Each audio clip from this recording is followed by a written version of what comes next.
Hello বন্ধুরা, আমি সুজাতা। তো আমার রান্নাটা কমপ্লিট হয়ে গেছে। তখন মাছ ভাজছিলাম, দেখিয়েছি। তা রান্না যখন কমপ্লিট হয়ে গেছে তোমাদেরকে তাহলে একটু দেখিয়ে দিই আমি আজকের স্যাটারডে লাঞ্চ কি করেছি, লাঞ্চে কি বানিয়েছি। দেখো, প্রথমে দেখাই ভাত, আর এটা একটু দেখাই, এটা একটু লঙ্কা ভাজা। রাত্রিবেলা কালকে ভেজেছিলাম, খাইনি ভয়ের চোটে, যদি পুকটুক জ্বালা করে তো আছে, অন্য কোনো কাজে লাগিয়ে দেবো। আর দেখো, এখানে উচ্ছে আর একটু কুমড়ো সিদ্ধ করে নিয়েছি। আর এখানে আছে পোয়া ভোলা সর্ষে দিয়ে।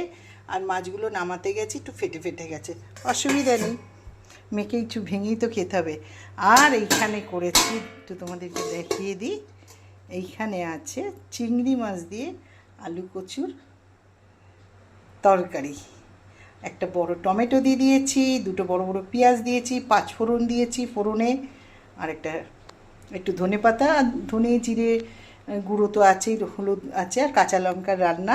নামাবার সময় একটুখানি ধনে পাতা দিয়ে দিলাম, বেশ হয়ে গেল। তো আমার রান্না কমপ্লিট হয়ে গেছে বলে তোমাদেরকে একটু দেখালাম। তো চলো, এবারে দাদা এসে গেলে খেয়ে নেবো। আজকে দাদা ঠিক আবার অফিস থেকে ডাকলো, ফোন করলো, তো রান্নাটা দেখিয়ে দিলাম তোমাদের।